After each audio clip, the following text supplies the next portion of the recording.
parle de l'anti-citoyenneté et qu'on a un peu illustré par un personnage de fiction, Banyango. Donc à partir du livre, nous essayons de faire une forme de diagnostic de la construction de la Banyangoua au Mali et de véritablement théoriser sur la manière dont cet état d'esprit est en train de cancériser la société malienne. Et nous essayons aussi de faire comprendre que c'est véritablement la première source d'énergie de notre crise aujourd'hui. Que pour gérer la crise, il nous faut tarir cette source d'énergie. On ne s'est pas simplement arrêté à un exercice de diagnostic de l'état d'esprit.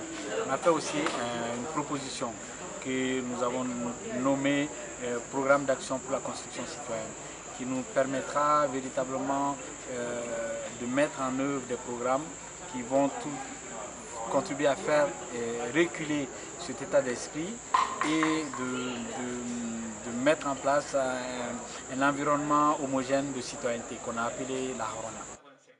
J'attends que le livre crée débat, que les gens le lisent, que ça nous permette véritablement d'enclencher, que ce soit vraiment le coup de départ d'une réflexion généralisée sur les problèmes du pays et qu'on puisse véritablement se mettre ensemble et travailler à une nouvelle dynamique du Mali post-crise. Le livre va être adapté dans les jours à venir en spectacle musical, en une comédie musicale.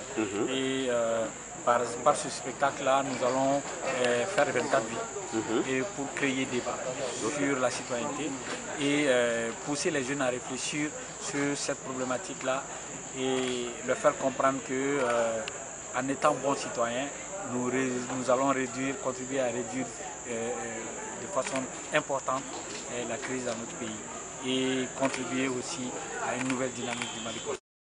Mais que le débat commence, sur cet état d'esprit qui empoisonne nos rapports, qui empoisonne la société malienne. Tout le monde est d'accord là-dessus que la Banyangoya empoisonne la société malienne. Donc le but du jeu, c'est vraiment de créer débat et pour qu'on puisse trouver une solution à ce phénomène-là, à ce cancer, et que nous puissions véritablement nous atteler à la nouvelle dynamique du Mali post-crise. On est heureux chaque fois de savoir qu'il y a des nouveaux livres qui apparaissent avec la Sahelienne, spécialement avec le livre de Tonton Moussa Mara, le livre de Aloun Ifranchai, le livre de Gaussou qui vient d'apparaître aussi de Awan Keta, de Fatmata Keta, de Aïcha et du jeune écrivain Latiki. Mais le problème est qu'on ne cesse de les retirer. Il faut qu'on ait ces livres dans nos bibliothèques.